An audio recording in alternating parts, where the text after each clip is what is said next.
Tout fils comprend l'honneur du père. Quand Moïse est arrivé à maturité et que Dieu a voulu qu'il délivre Israël et que le sacerdoce était sur le point de commencer, la première leçon que Dieu lui a enseignée était la leçon de la révérence. Il a dit que Moïse gardait les brebis de son beau-père dans Exode 3:1 jusqu'à ce qu'il arrive à Horeb, la montagne de Dieu, et il a vu un buisson qui brûlait sans être consumé. Et il a dit « Je vais me détourner pour voir ce grand spectacle ». Et au moment où il s'est détourné, Dieu l'a appelé du milieu du buisson ardent et lui a dit « Moïse, retire tes sandales. L'endroit où tu te tiens est une terre sainte. » Si tu ne comprends pas la courtoisie de l'honneur et de la révérence envers Dieu, tu ne pourras jamais être un prêtre. Et si tu n'es pas un prêtre, alors tu n'as pas grandi dans la filiation.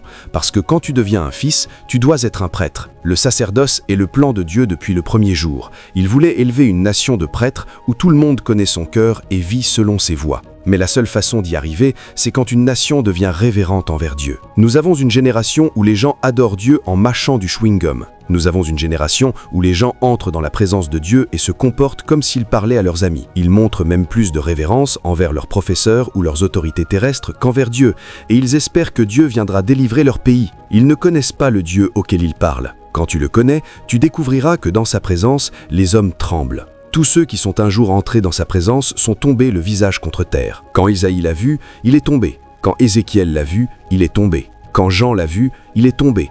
Quand Daniel l'a vu, il est tombé. Personne ne reste debout. Même les 24 anciens, la Bible dit que quand la présence de Dieu apparaît, ils jettent leur couronne, ils tombent de leur trône et ils chantent « Saint, Saint, Saint est le Seigneur ». Notre génération est une génération de bébés, parce que ce que nous faisons autour de la présence de Dieu est un témoignage que nous ne sommes pas encore mûrs. Et donc, nous ne pouvons pas exercer la législation du sacerdoce. Quand la courtoisie n'est pas enseignée à une génération, cette génération ne verra jamais la puissance et la gloire de Dieu. Retire tes sandales, l'endroit où tu te tiens est une terre sainte. La première courtoisie de la présence est la courtoisie de la révérence. Quand as-tu prié à genoux pour la dernière fois dans la présence de Dieu? Quand as-tu ressenti pour la dernière fois que la présence de Dieu était dans le lieu et que tu t'es prosterné le visage contre terre? Quand Dieu t'a-t-il parlé pour la dernière fois et que tu as tremblé? Quand Dieu t'a-t-il parlé et que tu as été terrifié? Dieu est devenu ton copain. Il est devenu ton ami. C'est pourquoi il n'a pas le pouvoir de délivrer ta famille. Parce que ton ami n'a pas le pouvoir de délivrer ta nation. Dieu est devenu ton copain. C'est pourquoi il n'a pas le pouvoir de délivrer ta nation. Parce que 1000 copains ne peuvent pas délivrer le Kenya. Le seul qui peut délivrer le Kenya est celui qui est si grand que tu le redoutes, parce que tu as discerné sa grandeur. Si nous n'avons pas de courtoisie dans la présence de Dieu, notre sacerdoce ne peut rien changer sur le territoire. Quand Dieu veut vraiment aider un peuple, il l'expose à la révérence et à l'honneur. Quand tu deviens un fils, les oracles de Dieu deviennent clairs pour toi. Tu n'entends pas seulement la parole de Dieu, tu la vois aussi. C'est pourquoi nous disons qu'elles sont révélées. Paul a dit dans Galates 3:1 « Ô Galates insensés, qui vous a ensorcelé, vous, devant les yeux de qui Jésus-Christ a été visiblement crucifié ?» Donc, la parole de Dieu vient à toi comme une image, et quand un homme devient un fils, une des choses qu'il fait, c'est qu'il contemple la parole. Il regarde le portrait de la parole de Dieu jusqu'à ce qu'il en trouve Jésus, et ainsi, ce que Jésus est, il le devient. La raison est que dans 2 Corinthiens 3:18, il est écrit « Nous tous, le visage découvert, contemplant comme dans un miroir la gloire du Seigneur, nous sommes transformés en la même image, de gloire en gloire. » Quand tu n'es pas métamorphosé, tu essaieras de prendre des décisions que tu n'as pas la capacité de porter dans ton état actuel. Quand tu vois un papillon, il commence comme un œuf, mais ce papillon a le potentiel de voler avec des ailes. Peu importe la décision que l'œuf prend, il ne pourra jamais voler tant que les ailes n'auront pas poussé. Il n'y aura pas de vol. Quand les ailes poussent, même si le papillon ne prie pas, il volera quand même. Donc ce que la métamorphose fait, c'est qu'elle te fait passer de ton humanité à ta divinité, parce qu'il y a une divinité dans chacun de nous. Mais la seule façon d'activer cette divinité, c'est quand tu contemples Christ, le divin. Donc, quand un homme veut grandir dans la filiation, Jésus lui vient comme des images. La parole du Seigneur lui vient comme des images. Alors il commence à la contempler. Tu peux venir à l'église et ils disent « Car Dieu a tant aimé le monde ». Tu l'as entendu. Mais quand tu sors maintenant, tu verras un mendiant, et cette écriture viendra « Car Dieu a tant aimé le monde ». Et « Car Dieu a tant aimé le monde » deviendra une image de toi en train de vider ton argent pour ce mendiant. Cela s'appelle la contemplation. La parole devient des images pour toi. Quand tu commences à regarder ces images et à aligner ton cœur, un moment viendra. Tu deviens mûr, tu deviens un fils. Parce que quand ils te verront, tu ne ressembleras pas à ton Père dans le Seigneur, tu ressembleras à Jésus-Christ. Amen. Et donc, aussi bon que soit ton Père dans le Seigneur, dans tout domaine qui n'est pas comme Christ, tu ne ressembleras pas à lui. Savez-vous pourquoi notre génération devient de plus en plus faible? Nous héritons à la fois le bon et le mauvais de nos ancêtres parce que nous ne connaissons pas Jésus. Quand nous connaissons Jésus, nous devenons de meilleures versions de nos pères. Nous les honorons pour leurs travaux et même pour leurs erreurs. Nous les honorons, mais nous ne les copions pas. Parce que nous ne les regardons pas seulement, nous regardons le portrait de Christ. Si tu ne vois pas Jésus, un moment viendra où tu deviendras comme un homme ordinaire. Tu ne deviendras pas comme Jésus-Christ.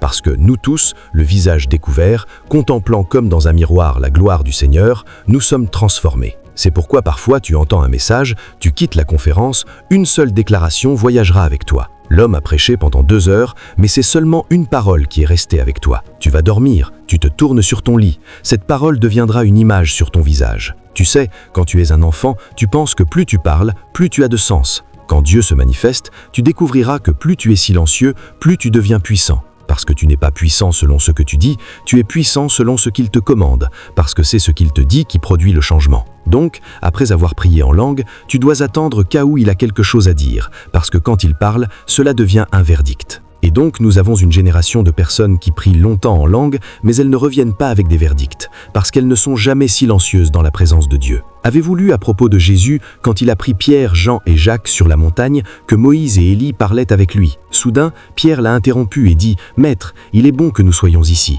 Construisons 3 tentes. » Construire une tente, sais-tu ce qui se passe ici? Le prophète et la loi se soumettent au royaume. Tu veux retourner à l'ère de la loi et des prophètes. Qui t'a dit qu'ils construisent des tentes? Ils migrent, tu parles de tentes. Donc les gens font du sacerdoce. Ils disent ce qu'ils ne savent pas, et c'est pourquoi ils n'arrivent nulle part. Quand les prêtres commencent à surgir, une des choses que nous apprenons, c'est l'art du silence. Parce que plus tu deviens silencieux, plus le roi peut parler, car il ne parle qu'à ceux qui écoutent et obéissent. Donc, quand tu commences à grandir dans le sacerdoce, une des courtoisies que tu apprends, ce n'est pas seulement de parler en langue. Aujourd'hui, les gens parlent en langue, ils portent leur téléphone et regardent WhatsApp. Ils parlent en langue. Ils vont sur Facebook et vérifient certaines vues. Ils parlent en langue. Ils vont sur le live. Même à l'église, pendant que le culte se déroule, tu les vois tenir leur téléphone. Les vues sont passées de 200 à 350. Leur prière ne peut même pas toucher le plafond. Sais-tu où tu es convoqué? Sais-tu quelles créatures viennent là? Il a dit, tu es venu à la montagne de Sion, la cité du Dieu vivant. Sais-tu ce que cela signifie quand il l'appelle le Dieu vivant? Cela signifie que dans son règne, les hommes ne meurent pas. Donc, ce qu'il essaie de te dire, c'est que Moïse est encore là, Élie est encore là, Jean-Baptiste est encore là, Paul est encore là. Tu es venu dans une lignée infinie de patriarches. Qui t'a dit que tu peux parler ici? Sais-tu quels hommes ont voyagé avant toi et qui sont là, silencieux, attendant que le roi parle? Et puis tu arrives avec les ordures de la terre que tu portes et c'est de la corruption que tu apportes ici. Tu penses que c'est une question de qui peut parler en langue avec des majuscules? Qui t'a dit qu'ils entendent les langues en majuscules ici? Il y a de la distraction et des ordures charnelles et nous profanons l'autel parce que nous ne comprenons pas la courtoisie de la présence. Le ministère ne s'arrête pas sur la terre. C'est pourquoi quand il t'appelle au sacerdoce, il t'invite à quelque chose de plus grand que toi. N'as-tu pas lu à propos de Moïse? Jésus était au point de mourir pour l'homme. Et puis Moïse et Élie sont venus, et la Bible dit qu'ils lui disaient ce qu'il devait faire. Comment des hommes peuvent-ils dire à Dieu quoi faire pour sauver les hommes? Parce que ces hommes étaient des prophètes. Ils avaient grandi pour devenir des anciens dans le royaume, et ils les ont fait entrer dans la législation concernant le destin de l'humanité. Si tu les appelles des hommes, tu as tort, parce qu'ils ne sont plus des hommes, ils sont des anciens du ciel. Donc, le sacerdoce dépasse le temps. C'est le gouvernement et la gouvernance, et cette gouvernance transcende. Ils sont venus dire à Jésus ce qu'il devait faire dans un nuage de gloire. Ceux-là ne sont plus des prophètes, ils avaient grandi de prophètes à anciens. Et il y en a beaucoup qui grandiront d'apôtres à messagers. Parce que le mot apôtre est le mot aposto, cela signifie un envoyé. Et tu n'es pas seulement envoyé aux hommes, un temps vient où tu gradues. Dieu commence à t'envoyer dans les dispensations. Et alors tu peux voyager d'une dispensation à une autre dispensation et apporter la parole du Seigneur à eux. J'aimerais pouvoir te dire l'origine de Gabriel, et alors tu comprendras que le ministère apostolique, dans toute sa splendeur, est un envoyé. Et Dieu ne t'envoie pas seulement dans une dispensation. Un moment viendra où tu traverseras de nombreuses dispensations en Dieu. Il a dit, si nous sommes fils, alors nous devons être châtiés du Seigneur. Il y a beaucoup de fois où Dieu te punira et tu sauras que c'est la main de Dieu sur toi. Tu supplieras, cela ne s'arrêtera pas. As-tu lu à propos de Moïse ? Il a amené Moïse dans le royaume de gloire et il a averti Moïse, ici, les gens ne pêchent pas. Il y a un royaume où les gens pêchent, nous leur pardonnons. Ici, les gens ne pêchent pas parce que tu marches parmi des immortels. Si tu pêches ici, nous te jugerons. Va vérifier. Lucifer a péché ici. Il est tombé pour toujours. Ne pêche pas ici. Si tu pêches ici, il y a des lois. Et quand il a dit à Moïse « Pars le rocher », Moïse a frappé le rocher. Immédiatement, il a dit « Tu ne m'as pas sanctifié aux eaux de Mériba ». Il a dit « Tu verras la terre promise, mais tu n'y entreras pas ». Moïse a supplié Dieu et il lui a dit « Ne me prie pas ». Quel genre de chose? C'est la filiation, c'est la discipline du Seigneur. Et quand Moïse a supplié Dieu, un moment est venu, Dieu a dit « Va sur la montagne de Nebo, dans la montagne d'Abarim ». Il a dit « Meurs là ». Donc Dieu laisse les hommes mourir. Oui, meurs là. Donc quand Dieu veut te bâtir en filiation, la première chose qu'il fait, c'est qu'il t'avertit de sa vengeance et te dit qu'il y a un royaume où tu verras ma justice. Il y a un royaume où tu verras ma terreur. Il y a un royaume où tu verras mon jugement. C'est pourquoi Paul a dit « Connaissant la terreur du Seigneur, nous voulons que les gens se repentent ». Les puissances qui changent d'une nation ne se trouvent pas sur la montagne des bébés. Ce sont des hommes qui comprennent les ordonnances de Dieu. Et c'est pourquoi Dieu peut leur donner ce niveau de puissance. Il t'avertira et il te disciplinera. Nous sommes une génération qui fuit la discipline du Seigneur, parce que chaque fois que nous venions à Dieu, nous n'entendions que de bonnes choses. Nous n'avons pas été enseignés comment les patriarches ont marché sur la terre, que certains d'entre eux ont été refusés. Jonas, il lui a dit « Va à Ninive et avertis le peuple ». Jonas est parti dans un voyage de ses propres dispositifs, c'est dans le ventre d'une baleine qu'il a été ramené. Il y est resté 3 jours, il est mort et il est allé en enfer. Jonas dit « J'ai prié Dieu du ventre de l'étang des morts ». C'est là que Dieu lui a permis de voir le tourment de l'enfer. À cause d'une seule désobéissance, Dieu l'a laissé aller en enfer. Il a senti le tourment de la haine. C'est dans la haine qu'il a crié et Dieu l'a délivré à cause du rang de la filiation. Quand un homme ne grandit pas dans la filiation, il ne peut pas comprendre les affaires du royaume. Et c'est pourquoi notre sacerdoce ne peut aller nulle part. Quand les fils surgissent, ils connaissent la dignité de l'honneur. Et quand ils viennent devant le Seigneur, ils savent comment se prosterner devant lui. Quand de tels hommes commencent à surgir au Kenya, 5 d'entre eux suffiront à fermer cette nation, parce qu'il n'a pas besoin d'une foule pour changer une nation. Il nous a montré un principe depuis le premier jour. Il voulait délivrer Israël d'Égypte. Il a envoyé Moïse, un seul homme, un seul homme. Nous sommes plus d'1 millier, mais nous ne pouvons faire aucun impact parce que nous ne savons pas où résident les vraies puissances. Merci Dieu pour nos gains. Merci Dieu pour la manifestation de l'Esprit. Ceux-là sont là pour répondre aux besoins. Les choses qui changent une génération et un territoire sont des affaires de gouvernement et de gouvernance qui viennent du royaume de Dieu. Et il faudra un homme qui comprend la courtoisie de ce royaume pour apporter ce gouvernement sur la terre. Je vous ai dit que les choses que vous voulez considérer comme des questions de maturité ne sont pas seulement des choses émotionnelles. Et Dieu te permettra de grandir à travers elles, de les traverser et de les apprendre. Parfois, il commence avec ta famille immédiate, puis il te fait passer à une institution dont tu fais partie, peut-être une école, puis il te fait passer au territoire, et il te montre. As-tu lu à propos de Moïse quand il était sur la montagne pendant 40 jours? Que dit la Bible que Moïse a dit? Il n'a rien dit, seul Dieu parlait. Moïse écrivait. Il est resté sur la montagne pendant 40 jours, il était silencieux. Tu n'entendras jamais Moïse dire ceci. Dire quoi? Dieu parlait, il écrivait.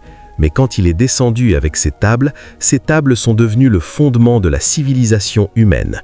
Jusqu'à aujourd'hui, toutes les lois des nations viennent des lois de Moïse. Apprenez-vous quelque chose? As-tu été dans ce lieu où tu pries en esprit et tu montes haut? Et puis soudain, le Saint-Esprit ferme ta voix? Tu parles maintenant. Tais-toi. Tais-toi. Les anges ici sont des anges juges. Tais-toi. Tu peux dire quelque chose de mal. As-tu été dans le lieu de prière? Tu dis quelque chose, tu sais que tu as entendu. Ils disent « Tais-toi. Tais-toi. » Les anciens parlent, les trônes parlent, le monarque lui-même parle. Ton travail est de le porter et d'aller l'annoncer sur la terre. Ne parle pas ici. C'est le sacerdoce. Quand les fils surgissent, nous maîtrisons cela. C'est pourquoi quand tu vois ceux qui deviennent vraiment mûrs, ils deviennent très silencieux et calmes. Tu peux sentir ce calme. Pas parce qu'ils font semblant. Cela devient une disposition de leur esprit. Leur esprit est silencieux. Ils ne parlent plus beaucoup, parce que tout ce qu'ils disent est un décret de Dieu. Donc leurs paroles sont peu nombreuses. Parce qu'à ce niveau, même si Dieu ne parle pas et que tu parles, c'est une loi. Et donc, à ce niveau, tu ne fais même plus de blagues. Tu peux dire à quelqu'un « tu es fou » et il devient fou, parce que tu parles à partir d'une énergie. Tout ce que tu dis est une loi. Donc, Dieu t'enseignera le silence avant de t'amener dans la puissance. Nous parlons trop. Nous disons ce que Dieu ne dit pas. Nous prétendons que Dieu le dit et rien ne se passe à la fin. Le sacerdoce est un exercice légaliste. Si tu ne comprends pas le protocole des cours de Dieu, tu ne peux pas apporter de législation. Il y a certains moments où tu pries, la cour où tu apparais traite des questions de famille. Il traite du divorce. Si tu commences à parler de prospérité là-bas, ils te mettront dehors. Tu as tort. Mais cette session a été mise en place pour traiter des questions de divorce et de crise familiale. Donc, quand tu entres dans une session de cours, tu as besoin de discernement avant de commencer à parler. C'est pourquoi Dieu t'enseignera d'abord le silence. Tu ne te présentes pas simplement parce que tu sens une atmosphère et tu commences à dire des choses. Non, tu dois discerner. Dans quelle cour suis-je apparu ? Est-ce une cour qui traite des nations avant que tu puisses amener la question du Kenya ? Il y a une cour où tu entreras, il ne parle pas du Kenya, il parle d'Amérique du Nord. C'est une cour continentale. Si tu parles d'une nation là-bas, tu as tort, parce que la législation à ce niveau concerne les continents. Et donc, si tu ne sais pas quoi faire, tu n'auras pas la compétence pour la négociation. Donc, dans le sacerdoce, l'une des choses qui t'arrivera à mesure que tu grandis en rang, c'est que tu apprendras l'ascension et tu apprendras le discernement. L'ascension est ce qui te fera entrer dans les sessions de cours, et le discernement est ce qui t'enseignera quoi dire. Donc, quand tu pries en langue et que tu es encore sur la terre, tu n'es pas un prêtre. C'est pourquoi je t'ai dit que le sacerdoce va au-delà de prier en langue. Paul a dit « Je connais un homme, il y a de nombreuses années. Il a été emporté jusqu'au 3e ciel. Il est allé dans les cours galactiques de Dieu. » À ce niveau, Paul pouvait voir ce qui se passait au ciel, sur la terre et dans l'Hadès. C'est pourquoi Paul a dit « J'ai entendu des paroles qu'il n'est pas permis à un homme de redire. » Parce que ce que Paul écoutait n'était pas seulement une législation concernant les hommes. Il était passé au-delà du royaume de la terre. Il jugeait des démons dans ce royaume. Il jugeait des anges dans ce royaume. Donc, ce serait une erreur pour toi de parler des hommes à ce niveau. Parce que cette cour ne traite pas seulement des hommes, elle traite des anges et des démons. Et Paul a dit « Les choses que j'ai entendues, il est illicite de les redire parmi les hommes. » Jean a été emporté au ciel, il a dit « J'ai entendu la voix des 7 tonnerres. Je voulais l'écrire. » Il a dit « Non, ne l'écris pas. Ceci n'est pas pour les églises. Ce qui est destiné aux églises, nous l'avons écrit. Ceci est pour ceux qui peuvent venir ici. Cet endroit est une assemblée. La raison est que, puis-je parler de cela ? Je suis en ligne. J'aurais souhaité que ce soit une session fermée. Jean était au point d'être translaté parce que, écoutez, le ministère ne s'arrête pas sur la terre. La terre est le terrain d'entraînement pour le ministère. Le vrai ministère commence quand la terre termine et que les hommes sont translatés. Ceux qui sont prophètes, écoutez ceci. Les prophètes ne sont pas seulement appelés à donner des paroles de connaissance. Un prophète est un symbole et une symbolique de Dieu pour un territoire sur la base de la justice. La manifestation de l'office prophétique est d'apporter le gouvernement juste de Dieu à un peuple. Et donc, quand un homme passe la terre en tant que vrai prophète, il est greffé dans la compagnie des anciens du royaume. Les prophètes sont en réalité des anciens dans le monde à venir, parce que les questions de gouvernement et de justice sont allouées aux prophètes. Puis-je te parler des apôtres ? Les apôtres, dans le monde à venir, sont des messagers. Quand le nouveau monde sera créé, certains apôtres deviendront des anges pour ces mondes. Et donc, ce qui arrivait à Jean, c'est que Jean était au point d'être translaté, non pas seulement pour devenir un apôtre terrestre, mais pour devenir un apôtre céleste. C'est pourquoi, quand il a fini dans Apocalypse 19, il a vu quelqu'un qui voulait l'adorer. Il a pensé que c'était un ange. Il a dit « Je ne suis pas Jésus, je suis un de tes frères ». Le gars avait gradué. Donc Jean n'était plus un apôtre. Jean était devenu un messager céleste. Dans le monde à venir, il sera un messager pour ce monde. C'est ce qui arrivait à Jean. Il était en train d'être déplacé. Donc, ce que les 7 tonnerres contenaient n'était pas un message pour les églises. C'était un message pour son esprit. J'étais en train de partager avec un prophète dans la salle il y a un moment. Parfois, on vient dans une nation et Dieu travaille pour élever 2 personnes, il met son autorité sur elles et toute la génération commence à les regarder et Dieu veut les utiliser pour établir un nouvel ordre. Et puis certains parts, la politique arrive, certains appétits arrivent et ces personnes, sur la base de leur appétit personnel, décident de se séparer. Et celui du camp A leur dit de ne pas avoir de relation avec celui du camp B. Il peint l'homme du camp B en noir, et l'homme du camp B peint l'homme du camp A en noir. Et ainsi, un moment vient où tu reviens dans cette nation dans 10 ans, toutes les dimensions que les 2 portaient commencent à diminuer. Parce que les gens dans ce camp qui recevaient cette grâce la déshonorent maintenant, parce qu'ils essaient de plaire à la personne qu'ils suivent. Et les gens dans l'autre camp déshonorent celui-ci, et les grâces qu'ils portent, que vous réunissiez collectivement pour engendrer la délivrance, commencent à diminuer. Et 5 ans plus tard, tu reviens, tout est perdu. Et ce n'est pas tout, parce que l'homme du camp A forme ses disciples à déshonorer le leader du camp B. Il ne sait pas qu'il leur a enseigné la rébellion. Un moment vient, même dans leur propre rang, ils commencent à rompre les rangs. Parce que si tu es capable de parler contre un père parce qu'il est dans un autre camp, est-ce que tu honoreras ton leader immédiat? Et ainsi, nous utilisons nos mains pour détruire l'héritage de Dieu. Nous n'avons pas encore été suffisamment disciplinés. Les fils portent le reproche du royaume. Ils portent le reproche de leur père. Pour l'amour du royaume, ils peuvent l'endurer. Et des hommes se lèveront au Kenya qui pourront dire « À cause du royaume, je suis prêt à prendre le blâme ». Ce n'est pas une question de qui a raison ou qui a tort. C'est à propos de ce que Dieu veut faire. Et écoutez ceci, il y a des hommes qui prêchent le réveil de Dieu depuis l'altar, il y a des hommes qui endurent la douleur pour que le réveil de Dieu arrive. Ceux qui ne sont pas connus sont les plus forts. N'importe qui peut être un apôtre qui prêche le réveil. N'importe qui peut être oint. Mais très peu peuvent prendre le blâme. Très peu peuvent porter la douleur pour que ce que Dieu veut faire arrive. Il y a certains hommes qui ne seront jamais connus. Ils s'agenouilleront et prieront pour le réveil. Vous ne les célébrerez jamais. Vous ne les connaîtrez jamais. Mais Dieu leur a dit que pour que le réveil arrive, il faut qu'une chambre de prière revive. Ils sacrifieront la célébrité. Tout comme tu ne changes pas les choses parce que tu parles, tu changes les choses à cause du rang d'où tu parles. Les hommes sont classés par rang. C'est pourquoi un homme dira ce qu'un autre a dit, mais leurs résultats seront différents. Avez-vous vu 5 personnes se rassembler pour prier autour d'un fou en citant toutes les écritures qu'ils connaissent? Les écritures sont justes, mais le fou reste fou parce qu'ils ne peuvent pas apporter le gouvernement dans cet écosystème. Un autre homme arrive, il regarde l'homme et dit « Laissez-le ». Vous penserez alors « Ok, c'est ceux qui le tiennent, il leur parle ». Quand vous le laissez, vous découvrez que ce n'est pas seulement vous qui l'avez laissé, même les démons l'ont laissé. Parce que quand il a dit « Laissez-le », il parlait à la fois à vous et aux démons.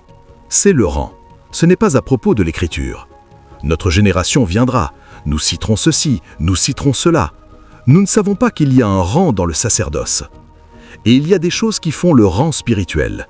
Numéro 1, c'est la transformation.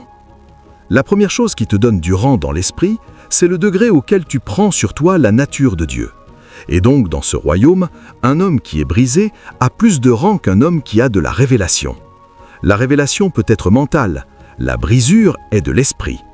Donc la brisure dans le royaume de l'esprit est plus forte que la révélation. C'est pourquoi vous voyez cette génération, un jeune prédicateur se lève, il donne de la révélation. Personne ne peut s'asseoir. Quand il finit de donner la révélation, il prie pour les malades. Quelques personnes se lèvent et disent « J'avais mal au dos, c'est parti ». Un autre homme arrive et dit simplement « Dieu m'a dit de faire ceci, de faire cela, et je l'ai fait ». Il dit maintenant « Père, toi qui m'as conduit dans l'obscurité, montre-toi maintenant. Au nom de Jésus, sois guéri dans tes yeux, comme ceci. » Vous voyez 2 personnes se lever. Il n'a cité aucune écriture. Il est venu avec du rang. Il est venu avec du rang parce que la brisure est une déclaration dans ce royaume. Donc, quand un homme veut grandir dans son sacerdoce, la première chose qu'il doit faire, c'est qu'il doit se soumettre aux lois. Les prêtres sont des êtres qui vivent par les lois. Ils sont des êtres brisés. Donc, quand ils viennent devant Dieu, leur brisure est un témoignage dans l'esprit. C'est pourquoi David a dit dans Psaume 51, verset 17, « Un cœur contrit et un esprit brisé, tu ne les mépriseras pas. » Donc, quand un homme brisé parle, il peut bouger le ciel.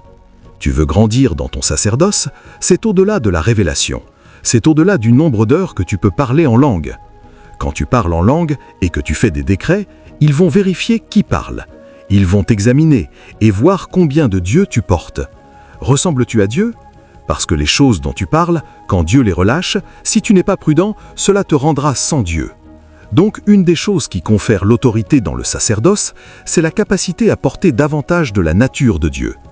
Donc, les prêtres sont des êtres de gouvernement. Ils sont sous le gouvernement de Dieu jusqu'à ce qu'ils continuent à grandir et à absorber la nature de Dieu. Un prêtre n'est pas seulement un homme qui fait des déclarations, c'est d'abord un homme brisé. C'est un homme qui porte la nature de Dieu. Et sa plus grande arme dans le royaume de Dieu, c'est son alignement. Tu n'as pas d'alignement, tu prêcheras, tu prieras. Parfois même quand nous prions, la façon dont nous prions, les phrases que nous utilisons, l'anglais et la grammaire sont trop pour que les démons entendent même ce que nous disons.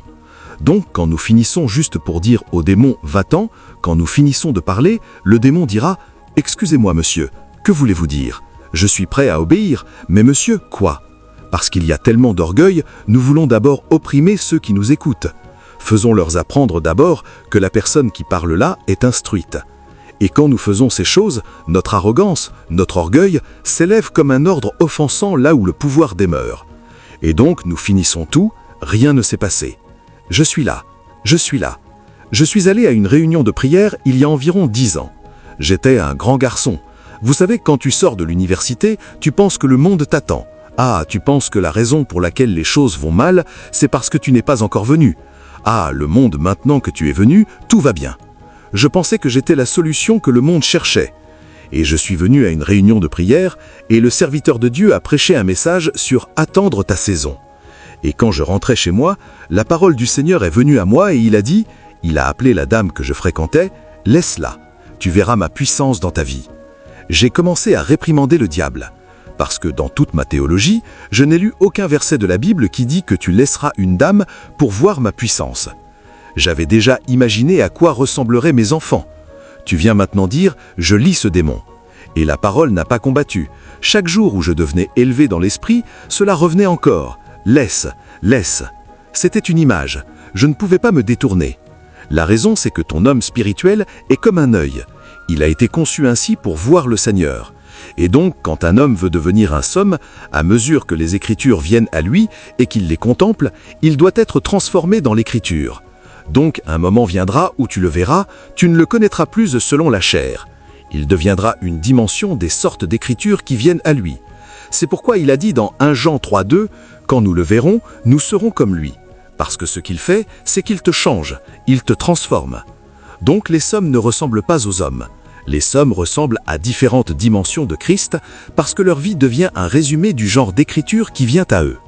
Donc tu verras certains sommes qui sont des armes de guérison parce que les écritures qui les rendent ministères sont des écritures de guérison.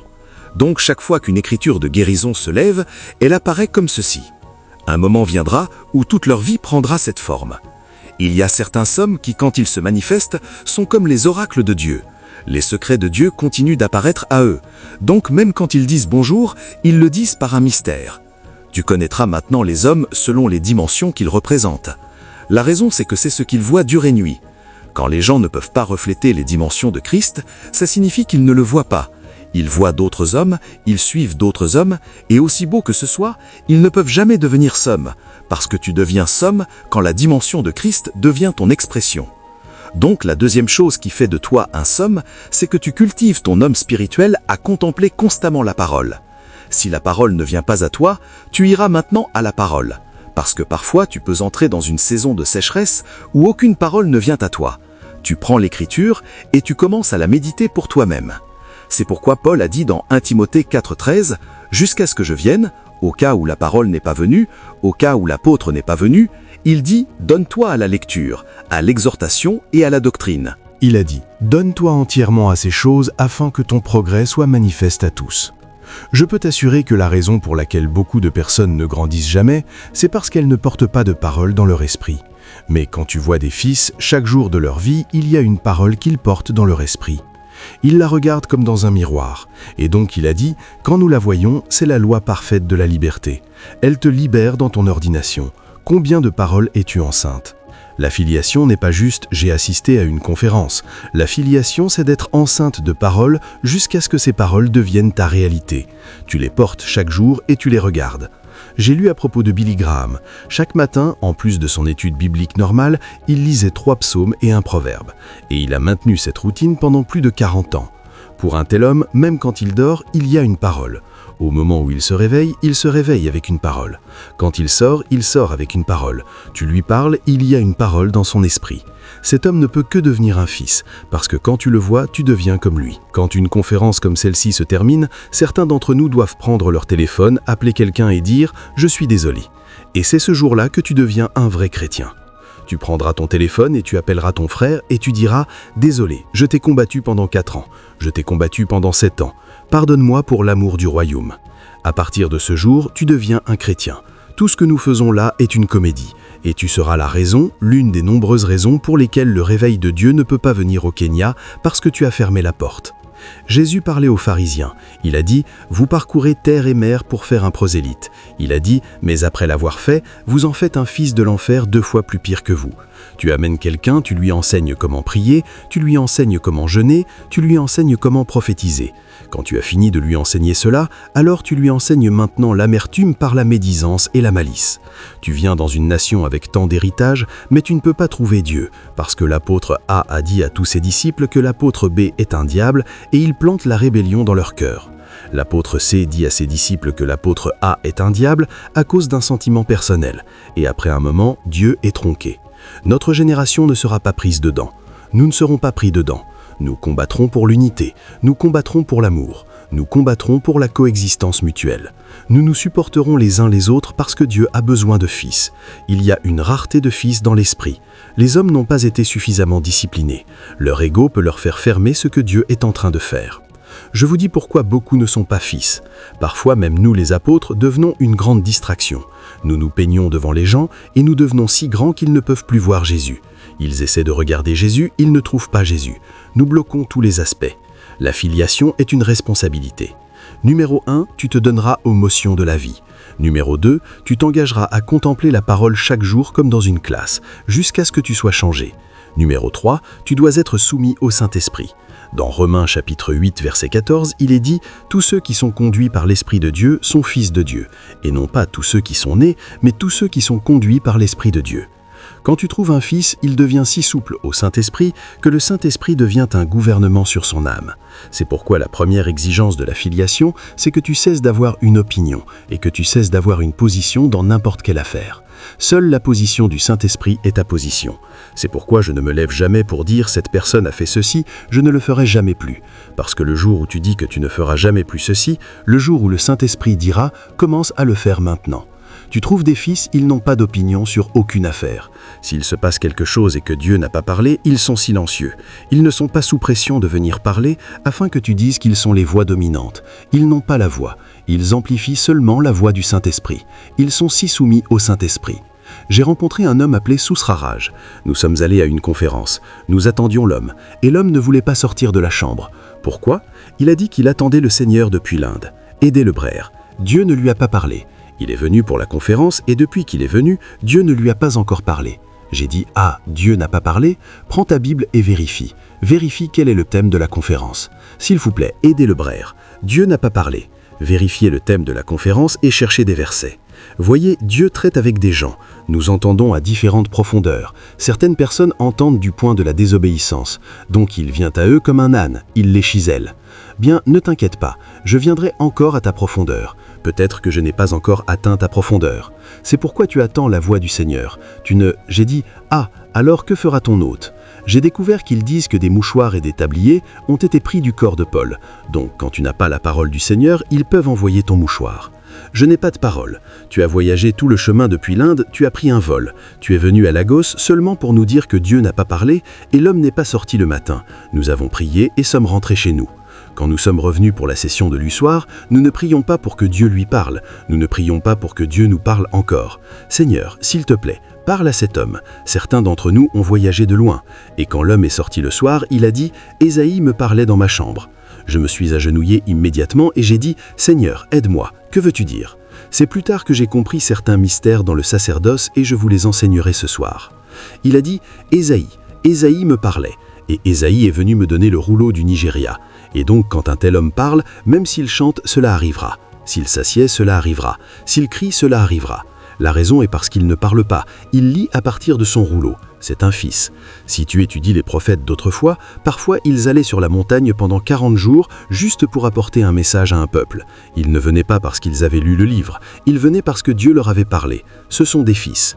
Ils ont compris comment le Saint-Esprit travaille, donc ils ont la capacité d'attendre au Saint-Esprit. C'est pourquoi je dis, tous ceux qui sont conduits par l'Esprit, ce sont les fils de Dieu. Ce sont ceux qui peuvent apporter le gouvernement à un peuple. Parfois, quand tu commences à faire le ministère et que tu es dans le ministère depuis 5 ans, ton expérience prendra maintenant la place du Saint-Esprit. C'est pourquoi beaucoup restent dans le royaume et ils deviennent de plus en plus faibles parce qu'ils remplacent le Saint-Esprit par des stratégies. Ils remplacent le Saint-Esprit par d'expériences. Ils remplacent le Saint-Esprit par des astuces. Et parce que tu le fais et que les choses arrivent, cela ne veut pas dire que tu grandis dans le royaume de la lumière. Parce que tu peux venir à une réunion, les gens tomberont. Cela ne veut pas dire que Dieu est là. Même Michael Jackson venait à des réunions et les gens tombaient. Quelle est la parole du Seigneur dans ton esprit? Si nous faisions un recensement maintenant et disions « Que dit Dieu sur le Kenya maintenant ?» Combien d'entre vous le savent? Cela signifie que les fils sont peu nombreux. Il y a beaucoup d'enfants dans l'église, mais les fils sont peu nombreux. Ceux qui sont soumis au Saint-Esprit, c'est à eux qu'il parle. C'est un homme qui insiste pour que les desseins de Dieu et la volonté de Dieu trouvent expression. Tout homme qui devient vraiment un fils porte le fardeau du Père. Et l'une des façons dont il poursuit les fardeaux de Dieu, c'est en se tenant dans la brèche. Quand tu étudies la vie de Moïse, tu vas voir l'expression la plus graphique du sacerdoce. Beaucoup de fois, Dieu est en colère. Je détruirai ce peuple à la nuque raide. Loin de toi, Seigneur. Veux-tu que les nations de la terre entendent que tu les as délivrés de la captivité pour les détruire dans le désert? Repens-toi de cela, Seigneur. C'est un homme qui parle à Dieu. C'est appelé sacerdoce. Tu entres dans l'écosystème de Dieu. Tu sais maintenant ce qui est dans le cœur de Dieu et tu commences à aider Dieu à le poursuivre parce que les hommes sont à la nuque raide. Donc les limitations des hommes, tu les prends sur toi et tu intercèdes en leur faveur auprès de Dieu. Donc la filiation, c'est la capacité à marcher dans le corridor du sacerdoce. Et quand un homme commence à marcher dans le corridor du sacerdoce, il y a 4 choses que tu trouveras dans la législation. Numéro 1, tu découvriras que dans le sacerdoce, il y a des cours. Le sacerdoce n'est pas juste prier en langue. Il y a une génération de personnes qui prient. Elles ne connaissent pas la courtoisie du spirituel. Quand tu entres dans le sacerdoce, la première chose qu'on t'enseignera, ce sont les courtoisies de la présence. Ce n'est pas tout ce que tu fais dans la présence de Dieu. Dieu est un roi. Il y a beaucoup de choses que sa présence ne tolère pas. Si tu connais la présence de Dieu, tu découvriras que la présence de Dieu est le gouvernement de Dieu. Et pour pouvoir apporter le changement à ton territoire, tu dois maîtriser comment marcher dans la présence de Dieu. Parce que si la présence de Dieu ne vient pas avec toi, tes paroles sont vides. Et donc, le sacerdoce t'enseignera la courtoisie de la présence. Chaque esprit a une courtoisie qui gouverne l'opération de sa présence. La raison, c'est parce que les esprits ne sont pas des hommes. Quand nous quittons cette salle, nous allons quitter cet environnement et aller dans un autre environnement. Les esprits ne sont pas comme ça. Les esprits voyagent avec leur environnement. Leur environnement fait partie d'eux. Et parce que leur environnement fait partie d'eux, ils ne tolèrent pas le compromis dans leur environnement. Parce que si tu dénatures leur environnement, tu dénatures leur être. Tu peux faire des bêtises dans cette salle, nous te laissons dans cette salle et allons dans un autre endroit. Nous laissons cet environnement derrière. Cela ne marche pas comme ça avec l'esprit. Un esprit porte son environnement. C'est pourquoi quand Dieu vient dans un lieu, sa présence vient là. Et donc, quand tu veux faire du sacerdoce, c'est quelque chose que tu dois faire dans la présence de Dieu. Donc, il y a des courtoisies que tu dois obéir. La première courtoisie du sacerdoce est la courtoisie de la révérence. Quand un prêtre veut grandir, il doit monter dans les cours. Il y a beaucoup de cours dans le ciel. Il y a certaines cours où les hommes sont jugés. Dis à Zacharie, le vêtement qu'il porte est sale. C'est un grand prêtre. Pour qu'il ait de la pertinence ici, il a dit, enlève ce vêtement sale. Pendant ce temps, quelqu'un d'autre qui n'est pas dans l'office politique du sacerdoce, c'est celui qui plaide en faveur de Zacharie. Quand ils viennent sur terre, Zacharie dira, je suis le grand prêtre. Il ne sait pas que dans l'esprit, la raison pour laquelle il est encore là, c'est parce que quelqu'un d'autre est monté monter dans cette cour qui a l'autorité de parler là où il ne peut pas parler. Il parle. Notre monde manque de prêtres. Les hommes ne peuvent pas monter. Tu restes dans ta chambre, tu te distrais avec des films pendant 7 heures. Quand tes frères creusent, quand tes frères voyagent, tu te distrais avec YouTube. Tu regardes des films. Tu es sur Netflix. Un prêtre passe 4 heures sur Netflix. Pendant ce temps, le destin du Kenya est en train d'être décidé. Tu ne sais même pas le jour. Je peux te dire qu'il y a certains hommes qui te diront, la semaine prochaine, mardi, ils discuteront du Kenya. Et ils le savent parce qu'ils sont allés au ciel. Ils connaissent le calendrier. Ils peuvent te dire le jour où ils passeront le jugement sur le Kenya. Et dans l'esprit, ce jour-là, ils viendront là et diront à Dieu, et l'alliance que tu as faite avec les pères montre ta miséricorde. Et donc, la raison pour laquelle le Kenya tiendra, c'est à cause de ces hommes qui n'ont pas de nom et puis tu perds ton temps avec Netflix. Veux-tu prier maintenant? Si je vais plus loin maintenant, je dirai certaines choses qu'ils pourront appeler hérésie. Je m'arrêterai parce que même ceux au Nigeria regardent. Demain, vous entendrez qu'ils disent que l'apôtre, le propriétaire du Nigeria, est mon. Alors, les gens commencent à se battre parce que très peu de personnes vont là. Très peu de personnes. Sais-tu qui possède le Kenya? Sais-tu que si tu sais qui possède le Kenya, tu retourneras étudier son œuvre avec Dieu et tu découvriras ce que Dieu lui a dit. Tu découvriras quels ont été les traitements de l'esprit auxquels Dieu l'a soumis. Parce que la seule façon de réclamer le Kenya, c'est de découvrir la vie de cet homme. Parce que sa vie deviendra une carte routière pour la nation du Kenya. C'est pourquoi aujourd'hui, ils étudient Moïse, parce qu'il a formé Israël. Tu sais, tu dois comprendre qu'il y a un Dieu que tu trouveras dans le lieu secret pour avoir de l'autorité en Israël. Mais nous ne l'avons pas fait. Il a dit dans Cantique des Cantiques 4, verset 4, le cou de David est une montagne. Il dit, dessus sont les armures de nombreux guerriers. Il y a certains hommes qui ont battu au Kenya et ont retenu le gouvernement en arrière. Ils sont allés être avec le Seigneur, mais personne ne peut tisser leur manteau. Tu n'as pas vérifié dans l'esprit. Tu n'es pas monté. Ces choses sont dans la cour. Elles attendent ceux qui peuvent venir et dire, Père, le Kenya ne peut pas reculer. Nous insistons pour que nous apparaissions dans ce que tu as parlé concernant cette nation. Et quand ils insistent pendant longtemps, Dieu leur remettra ses manteaux et les renverra au Kenya. C'est ainsi que le sacerdoce change les territoires. Peut-être que je devrais m'arrêter ici et vous laisser avec un corps. Demain, nous pourrons faire la puissance. Certaines choses sont plus que la puissance. Il y a 8 choses que j'ai mises sur le rang du sacerdoce. Prie dans le Saint-Esprit. Écoute, ne prie pas religieusement. J'ai dit 2 choses ici. Numéro 1, j'ai parlé d'alignement. Certains d'entre nous, nos vêtements sont sales. C'est pourquoi nous ne pouvons pas apporter la délivrance à cette nation. Pendant que tu pries, tu demanderas à Dieu de purifier cette zone. Personne ne le sait, mais l'affaire que tu fais est entre les esprits. Ce n'est pas entre les hommes. Les hommes peuvent applaudir, ils ne sauront pas. Mais dans le royaume des esprits, ils disent, vous êtes venus à une compagnie innombrable d'anges, vers l'esprit des justes rendus parfaits. Vous êtes venus là où ils voient beaucoup plus que les yeux ordinaires voient. Et donc, il y a un chant dans ce royaume. Ils ne peuvent pas te laisser exercer le pouvoir. Et puis, il y en a parmi vous qui ne peuvent pas monter et qui ne peuvent pas discerner. Donc, tu pries, mais tu ne sais pas ce qui se passe au-dessus de ta tête. Si c'est ton cas, ce que tu demanderas à Dieu ce soir, c'est donne-moi accès, donne-moi accès, donne-moi accès. Bénissez le Seigneur.